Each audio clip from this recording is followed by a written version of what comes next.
sebagai anak-anak-Mu percaya, beriman kepadamu, melihat Tuhan, dan juga mengalami ya Bapa. Terima kasih Tuhan.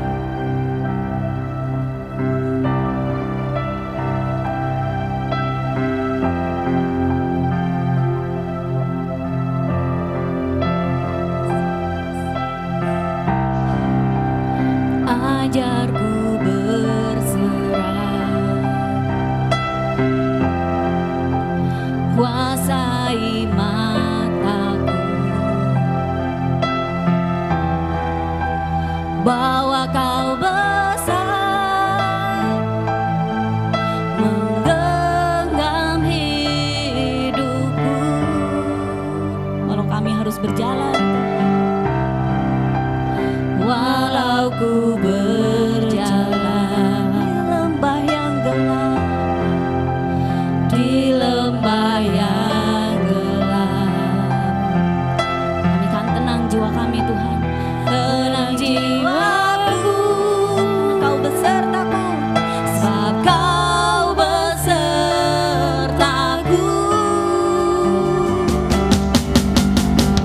Selama ku hidup, apapun musimku Tuhan, apapun musimku, ku percaya kebesaran.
Untuk bangkit berdiri, mari kita naikkan penyembahan kita kepadanya.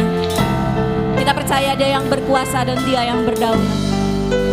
Kau yang berkuasa, seluruh bumi menyembahmu.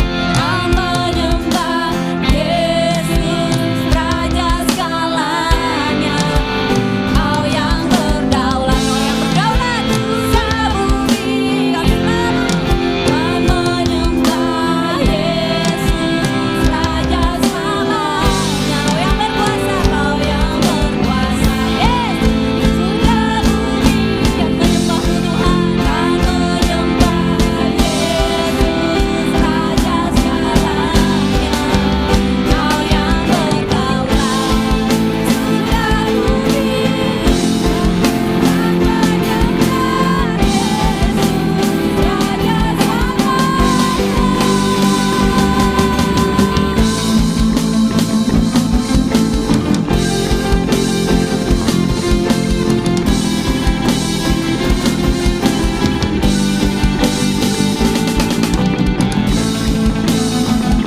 Haleluya.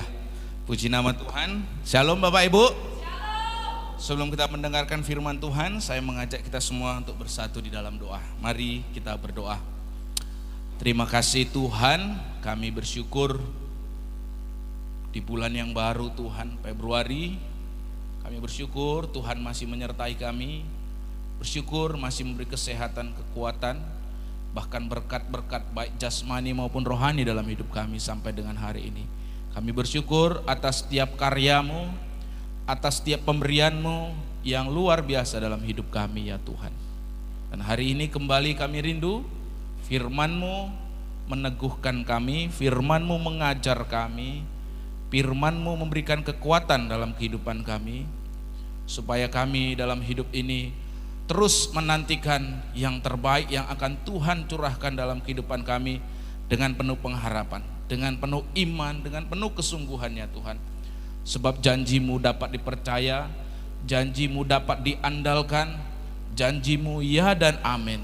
Dan kami percaya Tuhan, kalau kami menaruh iman dan pengharapan kami dalam Engkau, maka iman dan pengharapan itu tidak akan pernah mengecewakan ya Bapa. Terima kasih Tuhan, terima kasih. Kami siapkan hati kami teduhkan hati dan pikiran kami buka hati dan pikiran kami selebar-lebarnya untuk mendengar kebenaran firman-Mu ya Tuhan. Terima kasih Tuhan, berkati hamba-Mu, berkati setiap jemaat yang mendengar, supaya semakin mengenal pribadi-Mu ya Tuhan. Terima kasih Tuhan Yesus. Di dalam nama Yesus kami siap mendengarkan sabda firman Tuhan dalam nama Yesus. Haleluya. Amin. Shalom Bapak Ibu. Puji nama Tuhan, di bulan Februari kita masuk pada satu tema yang baru, yakni believing is seeing. Percaya adalah melihat. Nah, dan di minggu yang pertama tema kita adalah the bridge to miracles, atau jembatan menuju mujizat. Katakan bersama dengan saya, jembatan menuju mujizat. Nah Bapak Ibu Saudara-saudari, bahkan semut pun itu sangat memahami pentingnya peranan suatu jembatan untuk menjamin kelangsungan hidup dari koloni mereka. Saya ulangi, bahkan semut, pernah lihat semut Bapak Ibu? Nah semut itu memahami betapa pentingnya peranan jembatan untuk menjamin keberlangsungan hidup dari koloni mereka, seperti yang saudara lihat dari gambar ini Bapak Ibu. Nah, pentingnya jembatan dalam kehidupan koloni semut itu Bapak Ibu diteliti oleh ilmuwan profesor dalam bidang biologi yang bernama Scott Powell dan Nigel R. Franks ya. Di tahun 2007 mereka melakukan penelitian di hutan Amerika Tengah dan Amerika Selatan. Nah, di sana kedua orang profesor biologi pada University Bristol di Inggris ini, mereka menemukan bahwa ketika suatu rombongan semut itu sedang melewati ada jalan yang berlubang atau ada jurang ya, atau ada jurang atau lubang, maka beberapa ekor dari antara para semut itu ia akan segera melintangkan tubuh mereka pada lubang-lubang tadi. Nah, seperti ini saudara. Nah nanti makanya ini menarik nih. Nanti kalau saudara ada semut di rumah, nah coba lubangin jalannya ya. Benar nggak mereka membuat jembatan gitu ya? Pasti saudara akan melihat mereka membuat jembatan seperti ini saudara. Mengapa mereka membuat suatu jembatan ketika ada satu jurang atau ada suatu lubang? Karena didapati oleh penemuan tersebut, kalau semut-semut tadi menjadikan diri mereka sebagai jembatan, itu akan meningkatkan kecepatan perjalanan dari teman-teman mereka. Kalau ada jembatan seperti ini saudara dibuat semut itu ada yang beberapa berkorban, menjadi jembatan, tujuannya apa? Supaya perjalanan semut-semut yang lain dalam masuk atau mengantarkan makanan itu lebih cepat. Ya saudara, lebih cepat. Nah, sebagai akibat penemuan yang dilakukan oleh Scott ini, saudara, ya, sebagai akibat jumlah makanan yang dapat diangkut oleh rembungan semut tadi itu meningkat sekitar 30% karena ada jembatan yang dibuat tadi. Kecepatannya meningkat, saudara. Nah, penelitian dari kedua orang profesor biologi ini itu menunjukkan bahwa ternyata semut pun menyadari pentingnya suatu jembatan guna menyeberangkan makanan yang sangat dibutuhkan oleh koloni mereka. Nah, Bapak Ibu saudara-saudari, memang itulah fungsi dari suatu jembatan. Kalau saudara sering pergi ke beberapa daerah, kalau suatu saat jembatannya putus, apa yang terjadi, saudara?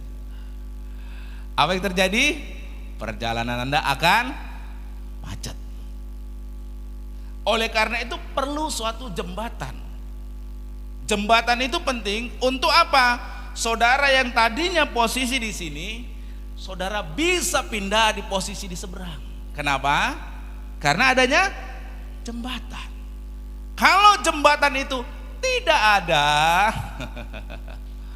maka perjalanan Anda tidak akan sampai di seberang sana. Nah, semut aja mengerti nih tentang pentingnya suatu jembatan. Memang itulah fungsi dari suatu jembatan. Nah, Bapak Ibu saudara-saudari, sebenarnya hal yang sama juga berlaku untuk mujizat. Saya ulangi, hubungan kaitannya antara jembatan dengan mujizat itu sebenarnya hal yang sama. Supaya kita dapat menjangkau atau mengalami mujizat, diperlukan suatu jembatan, saudara. Amin. Katakan kanan kiri saudara, perlu jembatan untuk mengalami mujizat. Nah, mengapa demikian? Mengapa untuk kita bisa sampai kepada mujizat kita perlu suatu jembatan? Mengapa demikian? Sebab sebagai manusia kita itu hidup oleh batas-batas alamiah. Sekuat apapun saudara, sepintar apapun saudara, sehebat apapun saudara, tetap saja saudara memiliki keterbatasan. Sebagai contoh, Anda terbatas untuk mengangkat barang 100 kg. Oleh karena itu Anda butuh bantuan alat berat. Anda kesulitan untuk memindahkan ratusan kilogram, oleh karena itu Anda perlu pengangkut barang. Kalau tidak ada itu, maka Anda tidak akan mungkin bisa memindahkan atau mengangkat barang tersebut. Dan itulah menunjukkan keterbatasan kita sebagai manusia. Nah, sedangkan mujizat itu adalah karya Allah yang melampaui batas-batas alamiah. Sebagai contoh, pertolongan Tuhan kepada orang yang lumpuh lalu bisa berjalan, itu adalah mujizat. Mengapa? Karena itu melewati batas alamiah. Kalau dokter dibilang, Pak ini kok bisa dari lumpuh tiba-tiba bisa jalan, dokternya bingung menjelaskan, saudara. Bukankah saudara sering mendengar orang-orang yang mengalami mujizat, dokternya bilang apa? Ini mah gak akan hidup, ya kan? Ini mah gak akan selamat. Tetapi dia mengalami mujizat, sehingga kalau ditanya dokter, gimana itu bisa terjadi dokter? Saya tidak dapat bisa menjelaskan. Karena itu apa? Mujizat. Itu di luar daripada batas-batas kemampuan alami seorang manusia. Nah, Bapak Ibu saudara-saudari, dengan kata lain, di antara kita manusia yang terbatas ini dan mujizat itu terbentang suatu jurang yang sangat dalam. Nah, jurang tersebutlah yang namanya keterbatasan diri kita sebagai manusia. Jurang yang tidak dapat kita lewati hanya dengan kemampuan manusia kita.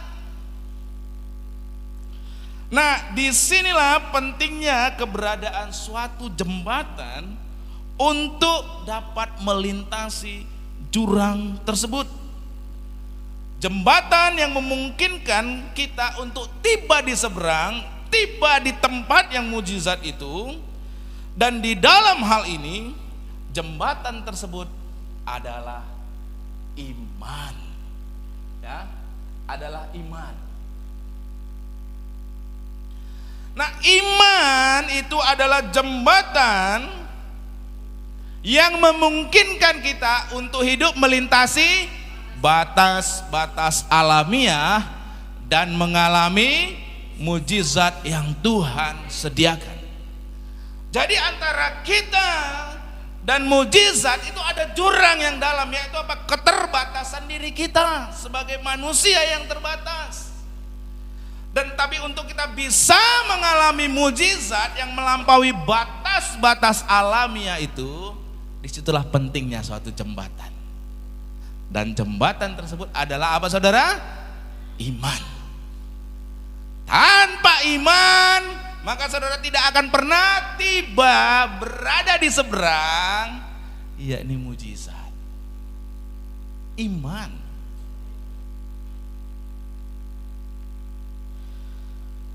Nah, prinsip inilah yang terlihat dalam mujizat yang dialami oleh seorang yang bernama Bartimeus. Orang tersebut adalah seorang yang buta di kota Yeriko.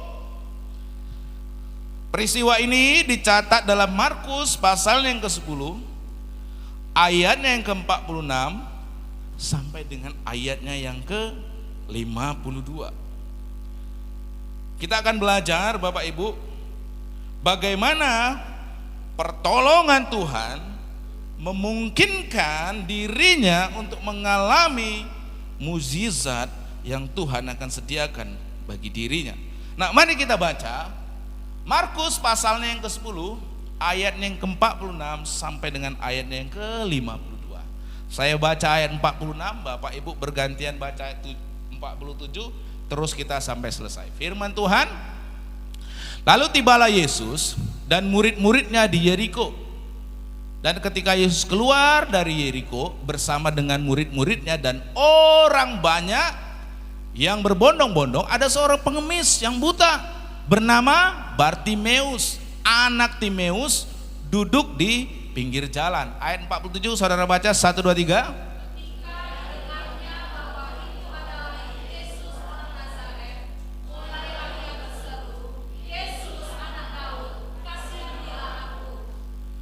Banyak orang menegurnya supaya ia diam.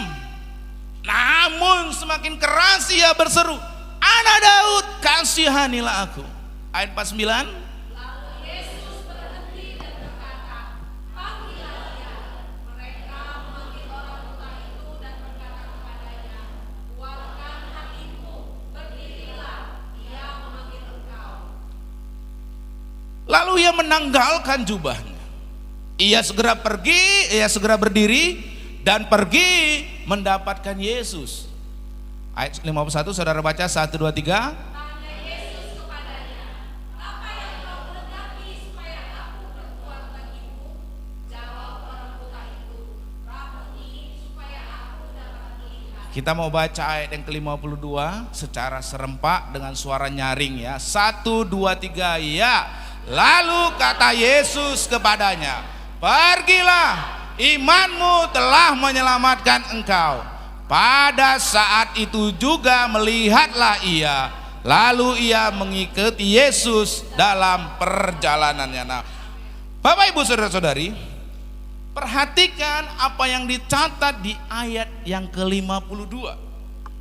Di situ ditulis, Lalu kata Yesus kepadanya, pergilah, imanmu telah menyelamatkan engkau. Nah, dalam Alkitab bahasa Inggris, kata tersebut ditulis seperti berikut. Go, said Jesus, your faith has made you well. Yang artinya, pergilah, imanmu telah menyembuhkan engkau. Katakan bersama dengan saya, pergilah, imanmu telah menyembuhkan engkau. Itu yang Tuhan Yesus katakan. Imanmu telah menyembuhkan engkau. Imanmu telah menjadikan engkau sembuh.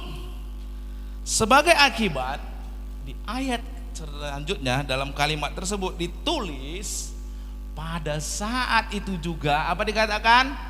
Melihatlah ia, lalu ia mengikuti Yesus dalam perjalanannya.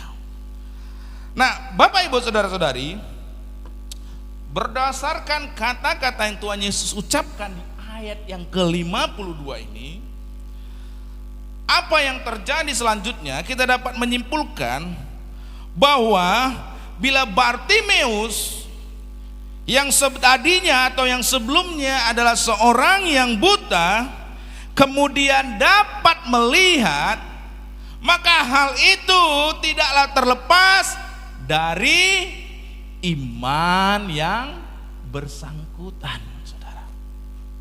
Kalau dia tadi yang sebelumnya buta, lalu akhirnya dia melihat, itu tidaklah terlepas dari yang namanya iman. Makanya Tuhan Yesus katakan, go, pergilah, imanmu telah menyelamatkan engkau, imanmu telah menyembuhkan engkau.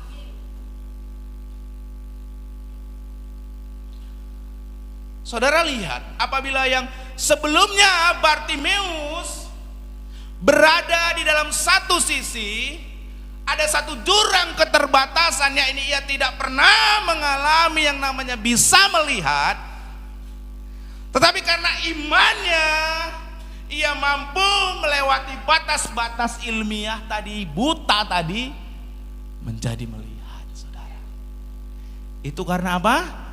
Karena imannya. Kalau ia bisa tiba di seberang dari yang sebelumnya mengalami keterbatasan, tiba di seberang yang namanya berada dalam posisi menerima mujizat, itu karena ada satu jembatan, yakni iman. Katakan bersama dengan saya, iman.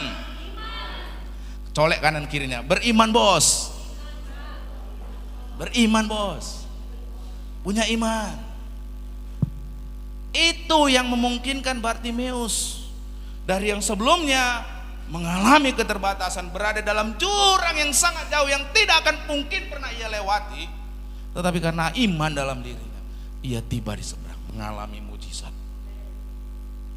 Dengan kata lain, iman itu adalah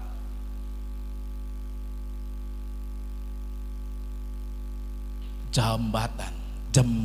Iman adalah jembatan yang membawa kita kepada mujizat. Katakan ini bersama dengan saya, kita mau imani 1, 2, 3 ya. Iman adalah jembatan yang membawa kita kepada mujizat. Senggol kanan kiri lagi, bilang iman adalah jembatan yang membawa kita kepada mujizat. Bilang ya. Apalagi kalau suami istri bersama, senggol saudara, biar saling menguatkan sesama suami istri. Bilang iman adalah jembatan yang membawa kita kepada mujizat.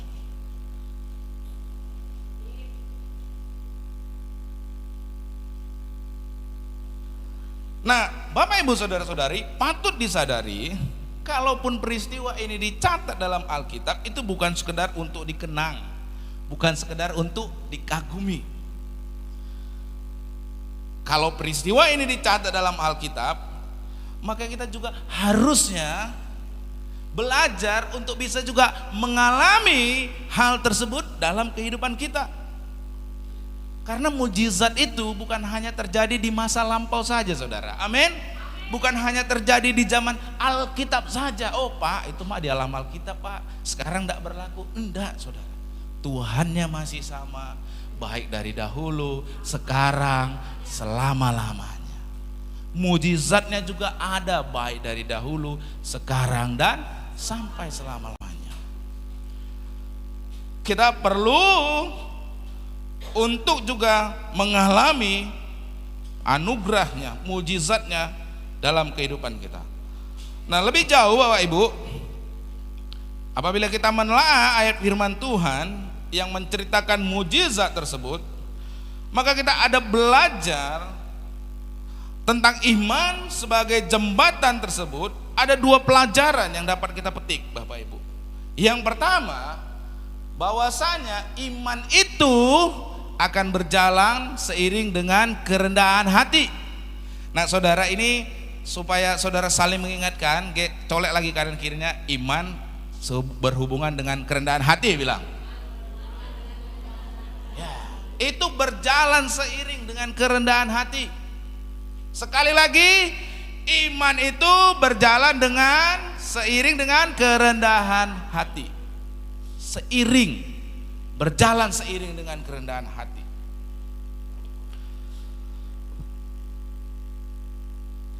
Nah, hal inilah yang membedakan antara iman sejati dengan iman yang semu, alias tidak sejati.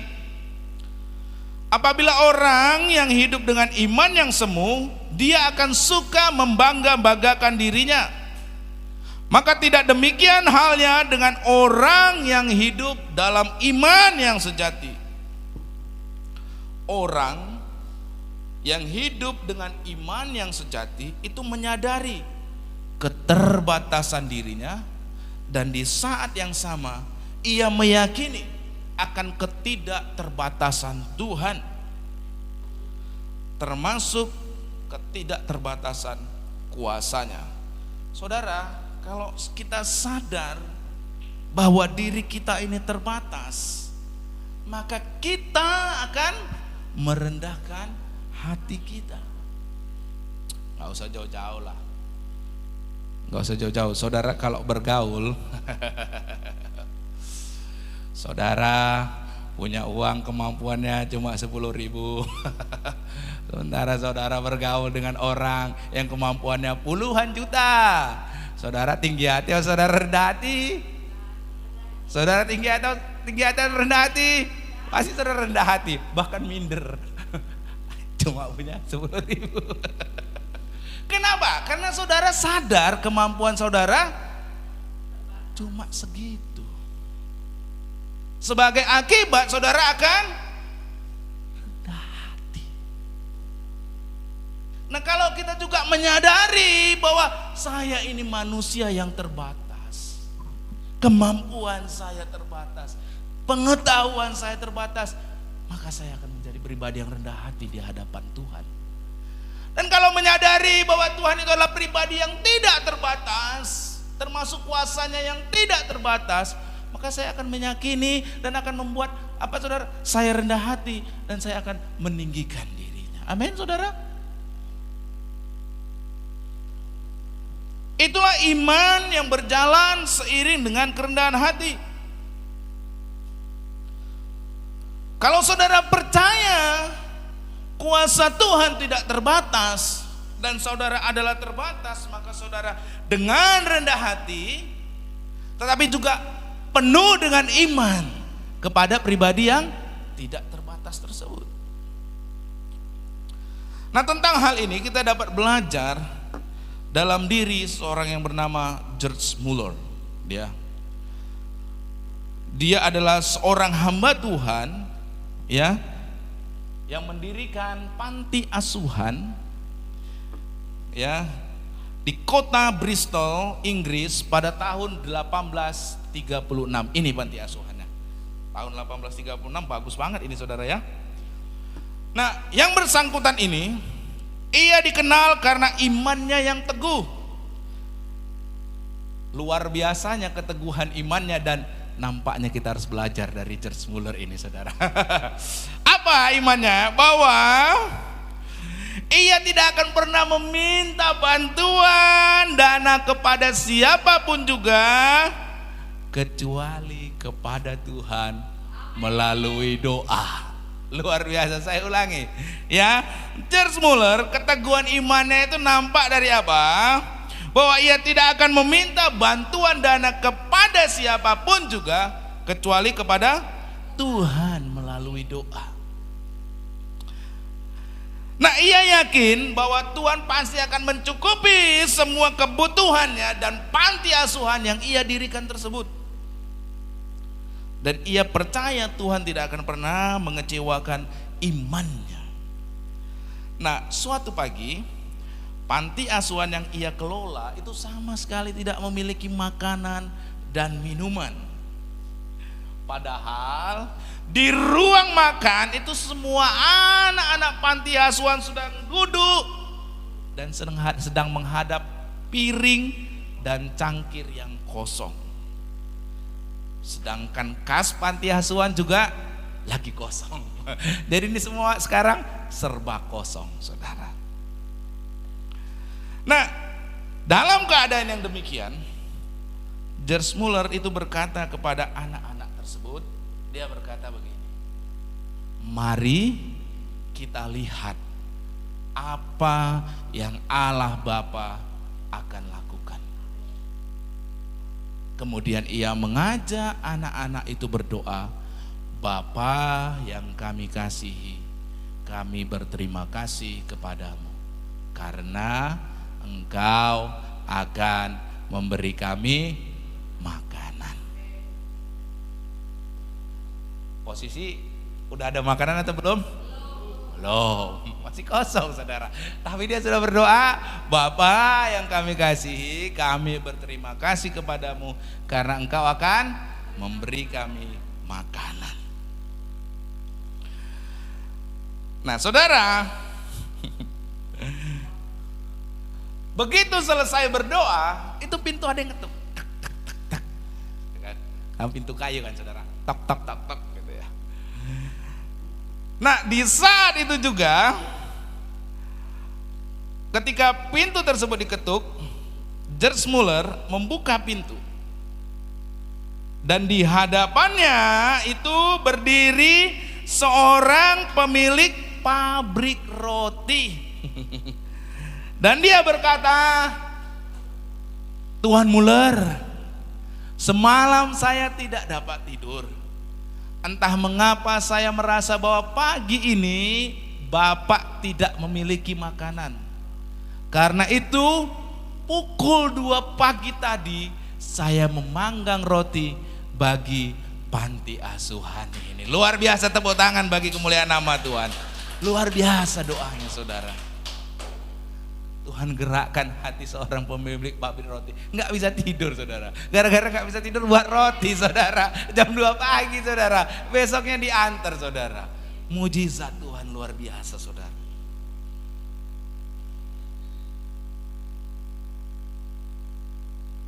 Ia pun menyerahkan roti yang ia bawa tadi, dan George Muller berterima kasih kepadanya dan ia memuji Tuhan.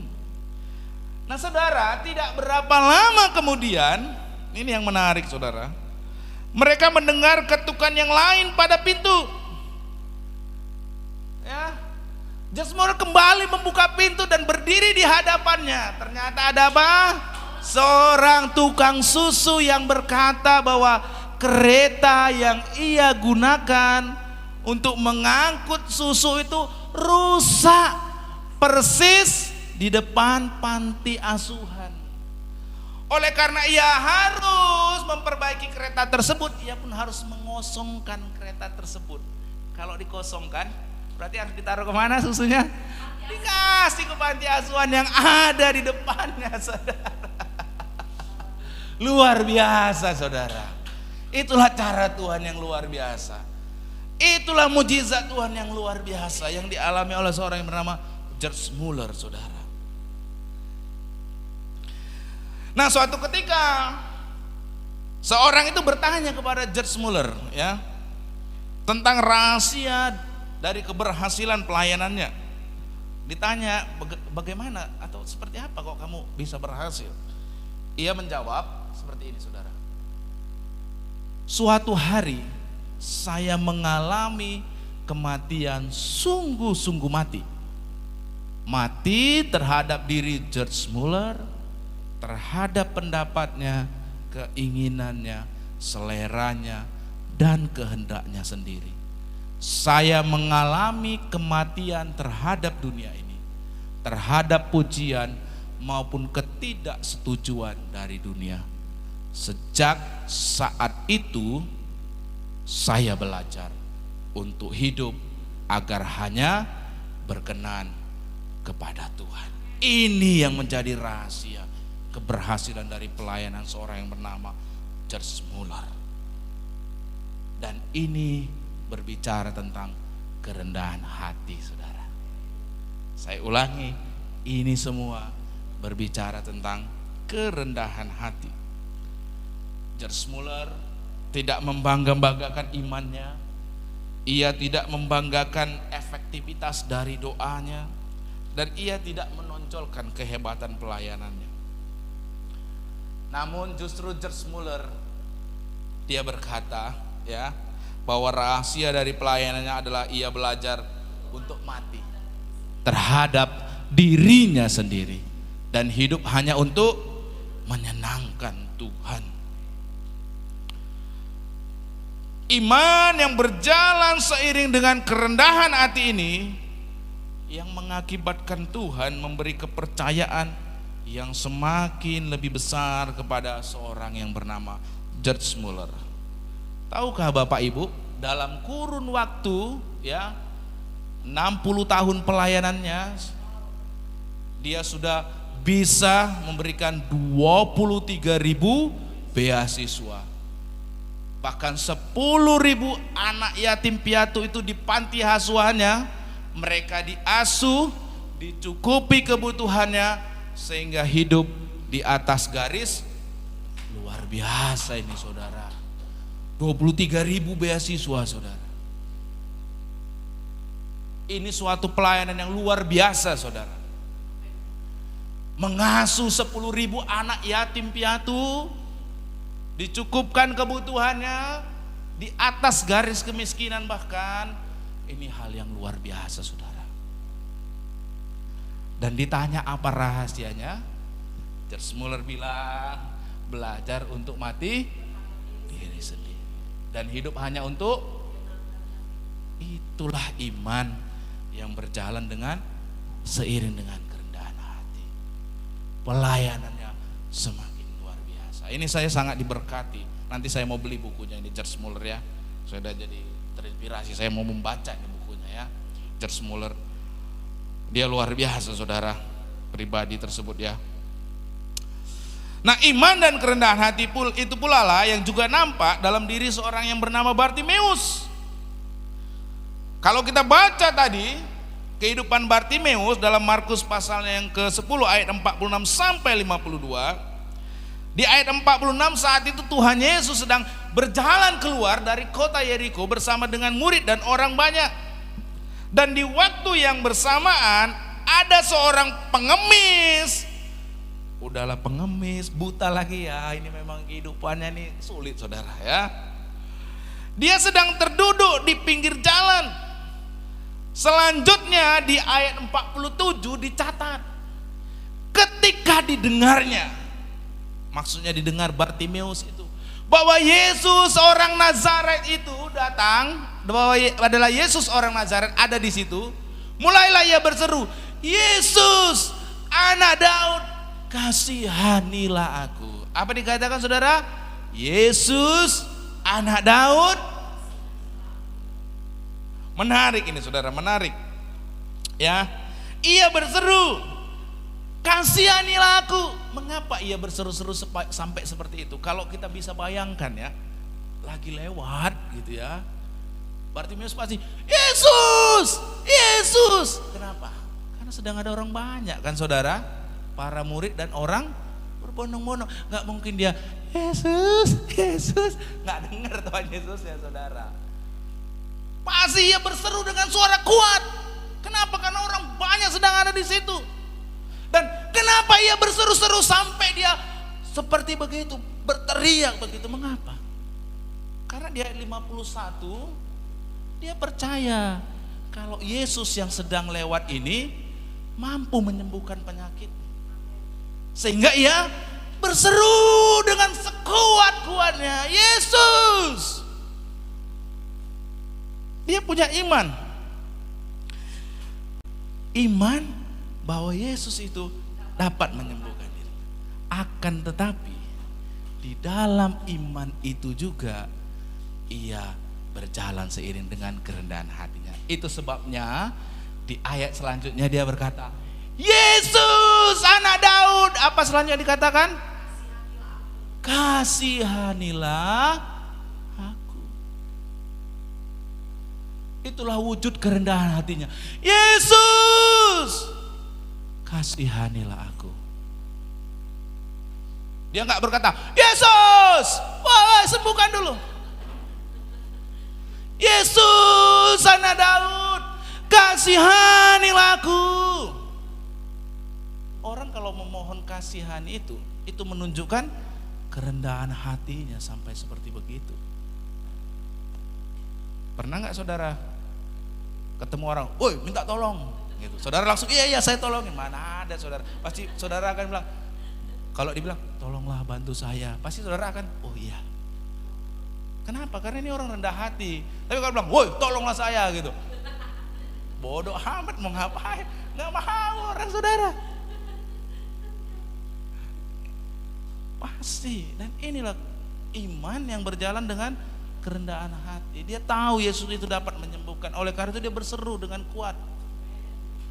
Tapi ia juga berjalan seiring dengan kerendahan hati. Dia berkata, kasihanilah aku. Kasihanilah aku. Di dalam iman ia percaya bahwa Yesus sanggup membuat dirinya dapat melihat. Tetapi dalam imannya itu juga ia merendahkan hatinya dengan memohon belas kasihan dari Tuhan. Itu sebabnya dia berkata, Yesus anak Daud, kasihanilah aku. Ia menyadari bahwa bila Tuhan menolong dirinya, maka hal itu semata-mata karena belas kasihan Tuhan. Bukan karena ia berhak ataupun pantas, namun semata-mata karena kemurahan Tuhan. Sama seperti orang yang meminta tolong. Kalaupun mau ditolong, itu karena orang tersebut bermurah hati. Saudara coba ketemu orang, kalau orang tersebut gak bermurah hati, mau gak menolong saudara?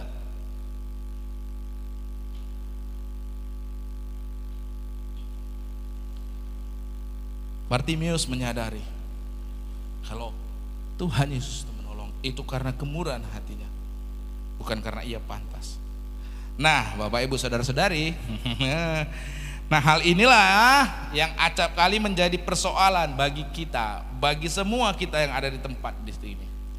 Kita itu berdoa kadang bukan dengan memohon belas kasihan dari Tuhan, namun beranggapan bahwa Tuhan wajib menolong diri kita. Kita mengira bahwa kalau kita mengalami pertolongan Tuhan itu adalah karena hak kita.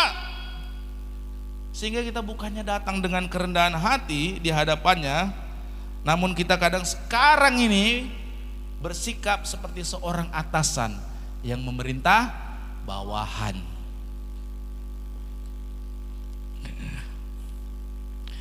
Sikap seorang seperti sedang menagih hutang terhadap orang yang ia hutangi.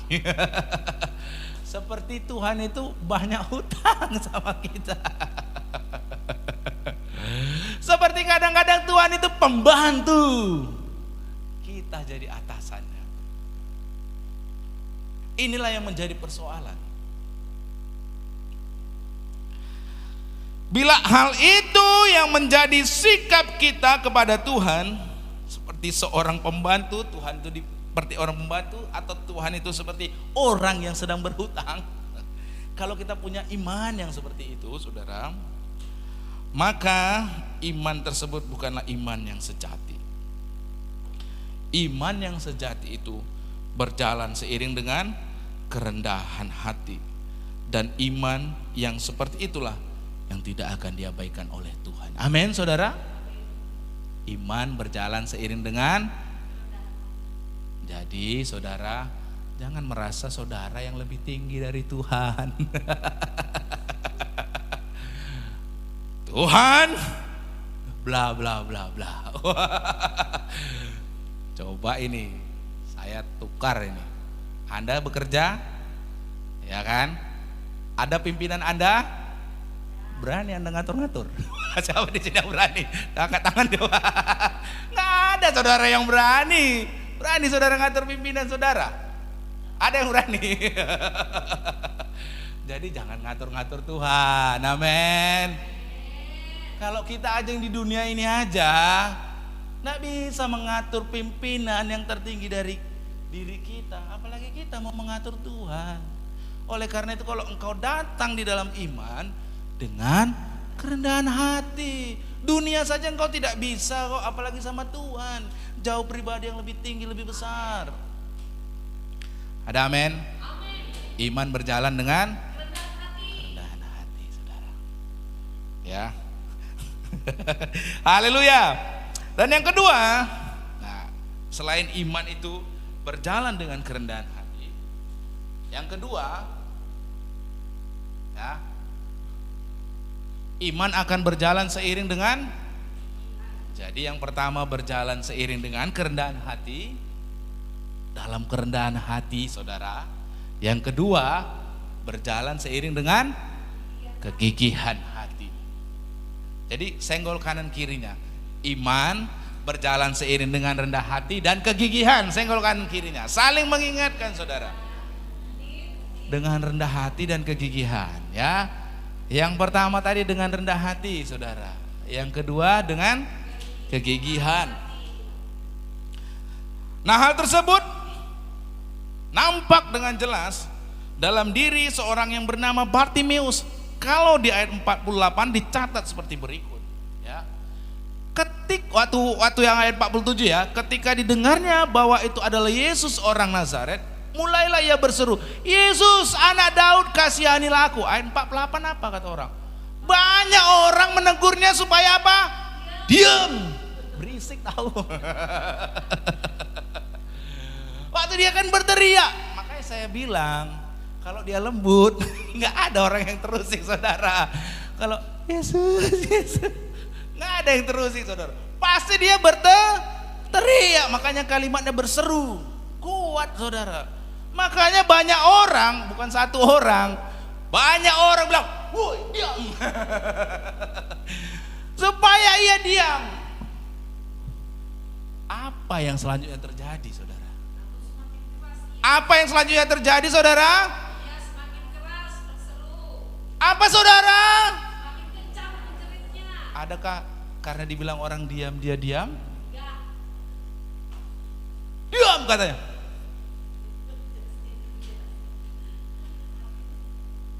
Gak ada, saudara. Waktu orang banyak menegurnya itu supaya dia diam, namun semakin keras ia berseru. Volumenya tadi masih 3, dibilang orang diam, naik volumenya makin jadi 7, saudara. Gak makin gini, saudara, gini makin, makin kenceng volumenya.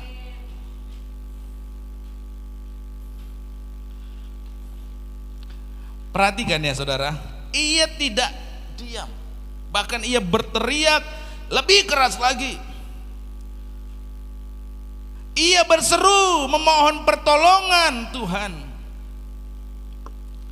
Dan ia ketika mendengar itu bukan langsung diam dan berkata, udah memang nasibku lah untuk mengalami kebutaan seperti ini seumur hidupku. Ia nggak berkata gitu, saudara.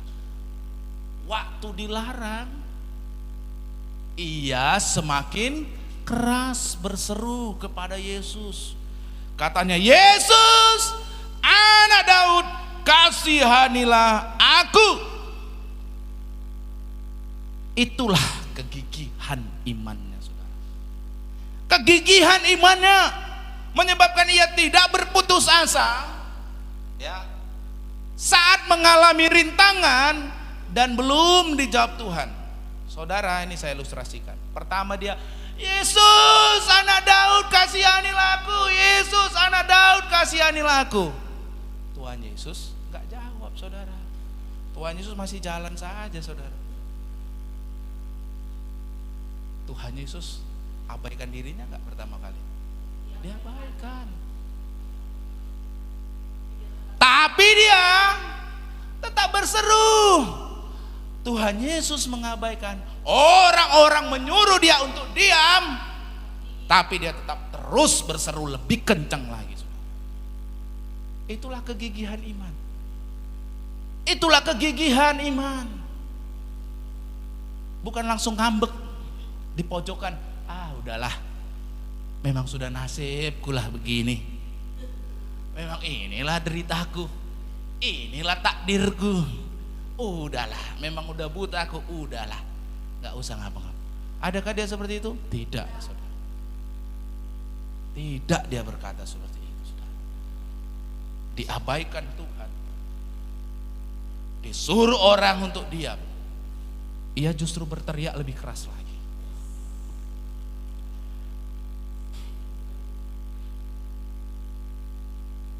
Karena kegigihannya,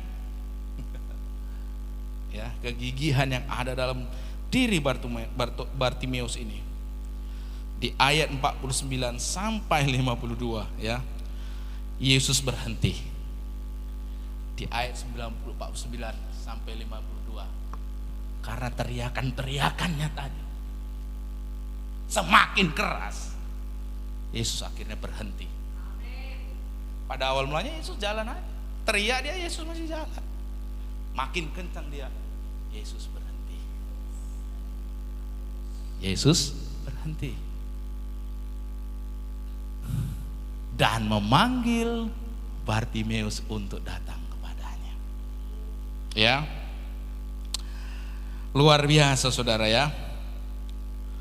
Dan ia pun kemudian Tuhan Yesus mencelikkan mata yang bersangkutan. Itu artinya, saudara, antara iman dan kegigihan tidak dapat dipisahkan. Amin. Iman dan kegigihan itu tidak dapat dipisahkan. Orang yang sungguh-sungguh beriman tidak akan cepat menyerah. Saya ulangi, orang yang sungguh-sungguh beriman tidak akan cepat menyerah ketika doa yang ia panjatkan kepada Tuhan tidak segera dikabulkan. Orang yang beriman percaya kepada Tuhan tidak akan menyerah, ya, ketika doa yang ia panjatkan tidak segera dikabulkan. Orang yang beriman percaya pasti Tuhan akan mengabulkan doanya, tapi tepat pada waktunya Tuhan. Amin. Makanya saya suka lagunya, memang itu lagunya, waktu Tuhan pasti yang terbaik, walau kadang tak mudah dimengerti. Amin, saudara. Waktu Tuhan pasti yang terbaik. Memang nggak bisa kita mengerti. Kalau kita kan pengennya cepat, segera, tak perlu tunda-tunda. GPL nggak pakai lama.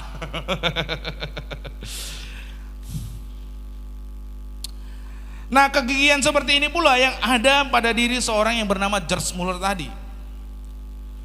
Ya, pertanyaannya, apakah semua doa dari George Muller itu selalu terjawab serta-merta atau secepat yang ia inginkan? Tidak. Ya, walaupun dengan demikian George Muller tetap gigih berdoa. Nah, hal itu, ya, ini yang saya bilang tadi, saya mau beli bukunya. Dalam buku hariannya yang dikutip oleh Basil Miller dalam bukunya yang berjudul George Muller, Man of Faith and Miracles, ya, di dalam buku tersebut dari catatan harian yang ditulis oleh George Muller dari biografinya itu, apakah semua dari doa George Muller selalu terjawab serta merta? Tidak, enggak. Tapi walaupun dengan demikian, George Muller itu terus berdoa. Nah, dalam bukunya tersebut, George Muller menulis seperti demikian. Pada November tahun 1844, saya mulai berdoa untuk pertobatan dari 5 pribadi, 5 temannya. Saya berdoa untuk mereka kapan saudara? Setiap hari tanpa sehari pun terlewatkan. 18 bulan berlalu, itu artinya berarti 1,5 tahun kurang lebih ya. Seorang dari ke-5 orang tadi bertobat. Bayangin udah berdoa sekian lama, 1,5 tahun, 1 orang bertobat. Dan dia berkatakan apa? Saya bersyukur kepada Tuhan dan terus berdoa untuk yang lain. 5 orang, 1,5 tahun, setiap hari didoakan 1 orang yang bertobat. Ya, puji nama Tuhan. 5 tahun kemudian, orang yang kedua pun bertobat. 1,5 tahun, 5 tahun, berarti 6,5 tahun. Baru berapa yang bertobat? 2 orang. Setiap hari didoakan. Saya berterima kasih kepada Tuhan dan terus berdoa untuk ketiga orang yang lain. Setiap hari saya berdoa untuk mereka. Dan 6 tahun kemudian, berarti dari 6,5 tahun, 6,5 tahun tambah 6, 12,5 tahun ya. Orang yang ketiga bertobat. Saya berterima kasih kepada Tuhan dan terus berdoa untuk kedua orang yang tersisa. 6,5 tambah 6, 12 tahun saudara. Saya mau ketawa ini saudara. Saudara kalau berdoa nggak dijawab berapa lama. Kalau mendoakan sesuatu itu secara serius dan berulang setiap hari itu, tahannya berapa lama saudara? Saya menduga ya, saya nggak tahu. Saya menduga paling kuat seminggu ya saudara ya. Ini 12,5 tahun saudara berdoa setiap hari. Menariknya saudara, lanjut. 36 tahun kemudian, George Muller menulis dalam buku hariannya bahwa kedua orang tadi belum juga bertobat. 36 tahun saudara berdoa terus. Tidak bertobat-tobat. Jadi ini pelajaran juga, kalau saudara mendoakan seseorang, Tuhan tolong gini-gini, janganlah baru 1 minggu saudara menyerah. Jangan baru setengah tahun saudara berhenti. Tuhan, aku berdoa untuk suamiku supaya bertobat dia. Semangatnya kapan? 1 minggu aja. Lewat seminggu, udahlah percuma pun doanya, gitu aja pun terus dia. Nih belajar dari George Muller. Engkau yang punya suami, engkau yang punya istri, apapun kerinduanmu, doakan terus setiap hari. Ya, doakan setiap hari. Jangan langsung menyerah.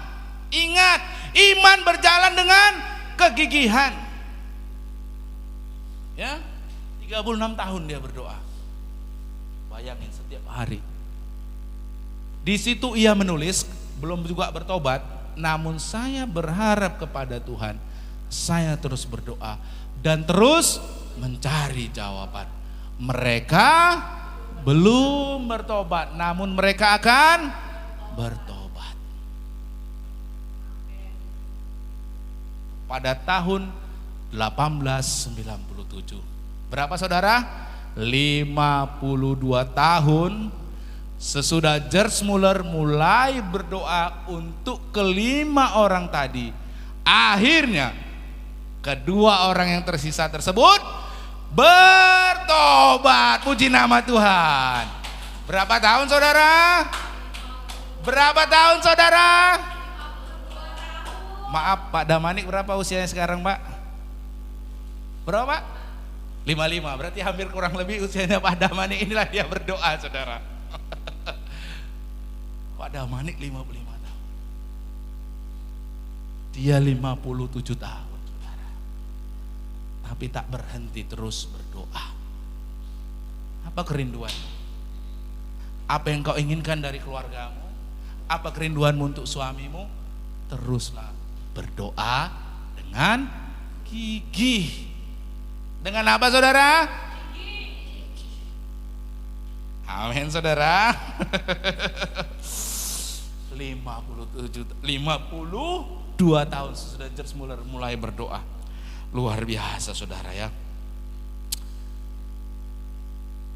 Meski jawaban doa yang dipanjatkan ya tidak serta-merta langsung terjawab, tetapi jawaban Tuhan itu tidak pernah terlambat dan selalu datang tepat pada waktunya.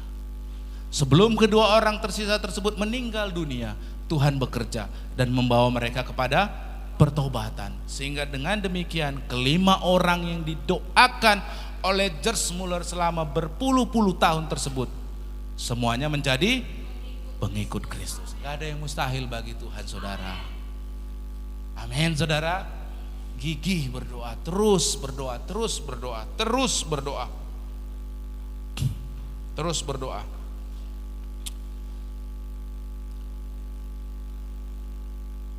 Dan itulah kegigihannya. Itulah kegigihannya. Nah, wujud dari iman yang disertai dengan kegigihan ini juga yang ada dalam diri dari Bartimeus tadi. Karena dia begitu gigih, di ayat yang ke-52 ditulis tadi Tuhan Yesus berkata, imanmu telah menyelamatkan engkau, imanmu telah menjadikan engkau sembuh. Iman yang disertai dengan kegigihan tadi, sekalipun diabaikan, disuruh orang diam, ia terus berteriak makin kencang. Oleh karena itu Tuhan Yesus bilang apa?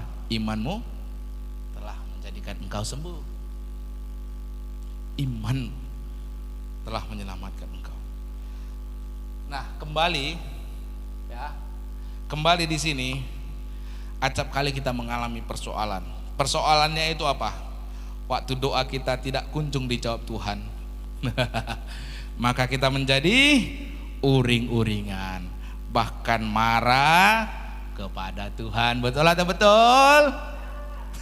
Betul atau betul? Saya nggak mau bilang betul atau salah, pasti betul atau betul ini, saudara. Ya, saudara ya. Berbeda dengan Bartimeus yang sekalipun Tuhan Yesus mengabaikan dan orang banyak itu menyuruh ia diam, dia tidak menyerah, dia terus berseru, dia terus dengan gigih. Begitu juga dengan George Muller, ya, dengan gigih terus berdoa untuk setiap 5 orang temannya tadi. Ya, mereka terus, jangan seperti kita mungkin ya. Tuhan, 1 kali udah berdoa, nggak kau jawab. 5 kali berdoa, nggak kau jawab. 10 kali nggak berdoa, udah berdoa, nggak kau jawab. Ini Tuhan terakhir ini. Ngancam ya kan? Ini Tuhan terakhir kali aku berdoa, nggak kau jawab juga. Nggak mau aku ke gereja. Ayo, saya apa yang sering kayak gitu, saudara? Langsung ngancam Tuhan. Ini terakhir kali ya Tuhan, ingat ini terakhir kali. Kalau enggak kasih lagi persembahan iuran Mbak di ruko. Jangan, saudara. Harus dengan gigih.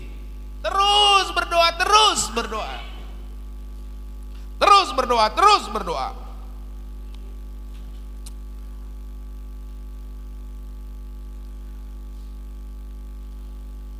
Iman itu haruslah diiringi dengan kerendahan hati dan kegigihan, saudara. Iman yang seperti demikian itulah yang menjadi jembatan untuk membawa kita kepada anugerah Allah dan mengalami mujizatnya dalam kehidupan kita. Nah, di sini Bapak Ibu, pada umumnya orang seringkali berkata begini, kalau udah lihat baru aku percaya, kan gitu kan? Ya, ini kan orang normalnya begitu kan? Kalau udah lihat baru percaya. Nah ini orang umumnya ini. Nah ini orang umumnya. Artinya bagi yang bersangkutan, seeing is believing. Melihat itu dengan mata kepala sendiri baru percaya. Tetapi tidak demikian halnya dengan Bartimeus dan orang yang beriman. Saya ulangi, tapi tidak demikian halnya dengan Bartimeus dan orang-orang yang beriman. Ya,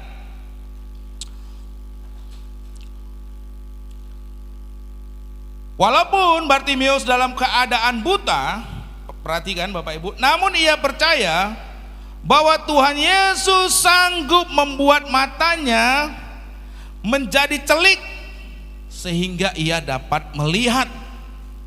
Nah artinya bagi Bartimeus, believing is seeing.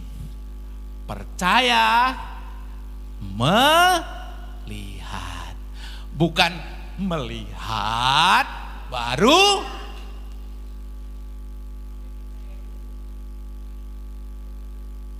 Kenapa? Ia buta, tapi ia percaya dengan iman, dengan sungguh. Kalau dia berjumpa dengan Yesus, pasti dia melihat. Itulah percaya adalah melihat. Bukan karena melihat dulu baru, oh udah di depan mataku, iyalah percayalah aku. Tidak begitu saudara, iman saudara. Amin saudara. Percaya, baru kemudian Anda akan melihat.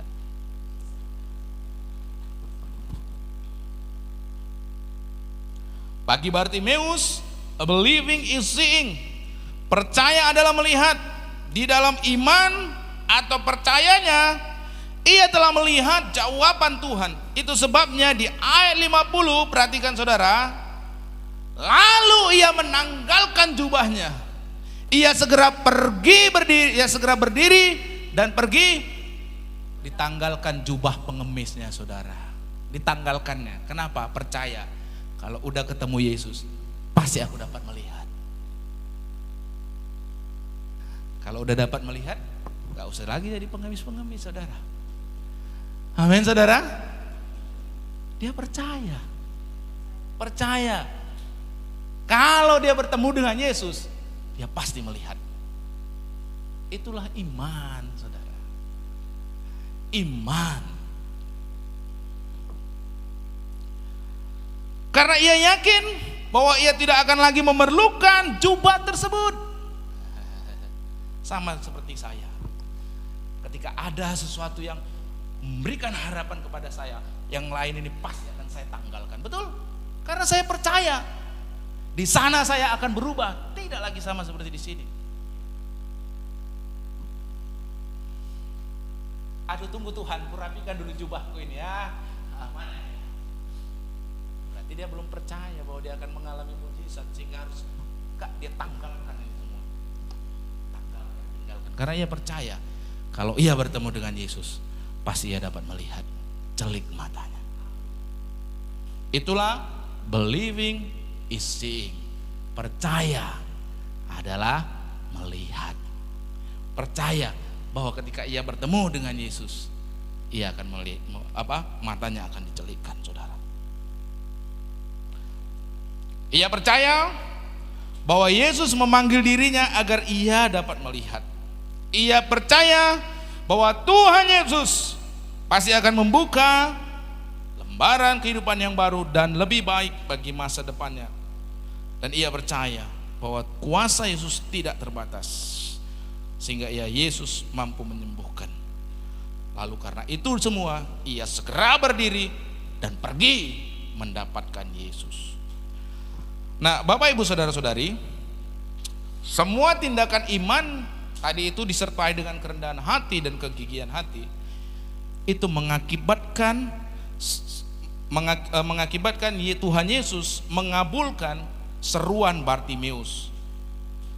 Sehingga kalaupun sebelumnya Bartimeus datang ke tempat itu dalam keadaan yang buta, sekarang ia meninggalkan tempat tersebut, ditanggalkan tadi saudara, sebagai orang yang dapat melihat Dan dikatakan di ayat 52, ia mengikut Yesus dalam perjalanannya. Ditanggalkan kan saudara, benar-benar ditanggalkan kan saudara.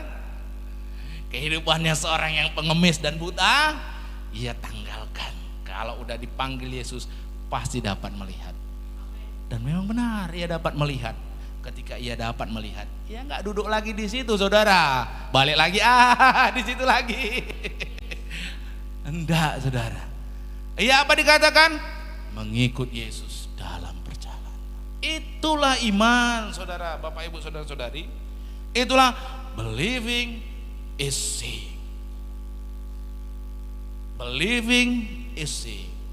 Percaya adalah, dan apa yang dikhotbahkan pada hari ini firman Tuhan ini sangat tepat untuk keadaan kita hari-hari ini. Amin. Ini sangat tepat dan ini semakin menambahkan, menumbuhkan iman percaya kita dengan sungguh-sungguh Bapak Ibu. Bahwa ketika kita percaya di dalam iman, kita akan melihat perbuatan-perbuatan yang ajaib dinyatakan dalam hidup kita. Amin. Jangan pernah berhenti berdoa. Jangan pernah berhenti berharap kepada Tuhan. 1 tahun belum dijawab, terus berdoa. 2 tahun belum dijawab, terus berdoa. 10 tahun belum dijawab, terus berdoa. Sampai indah pada waktunya. Amin. Hilangkan dalam kehidupan kita iman yang rapuh. 1-2 kali tidak dijawab, menyerah. Mundur. Terus. Ya. Ingat ini saudara. Belajarlah kita dari kehidupan Yesus. Nanti kalau saya sudah beli bukunya, saya selesai baca, gantian kita baca di tempat ini ya saudara, supaya kita semua baca dan punya iman. Apa itu yang perlu kita imani dalam hidup kita untuk kita mengalami mujizat Tuhan tersebut. Sekali lagi ya, kita ada jurang yang membatasi, ya ada jurang yang memisahkan kita kepada mujizat, ya ini keterbatasan-keterbatasan kita. Tetapi iman, ya percaya kepada Tuhan itu yang akan membawa kita tiba di seberang tujuan tadi, mengalami anugerah Tuhan mujizat. Oleh karena itu tadi diulangi kembali di ayat 22 diingatkan, pergilah, imanmu telah menyelamatkan iman. Ya, hari ini kita belajar the bridge, jembatan kepada mujizat adalah apa Bapak Ibu? Iman. Sekarang senggol kanan kirinya, tanpa iman tidak akan mengalami mujizat. Tanpa iman tidak akan mengalami mujizat. Iman yang seperti apa? Disertai dengan kerendahan hati dan kegigihan. Tidak disertai dengan kecongkakan dan sikap menyerah. Haleluya. Amin. Mari kita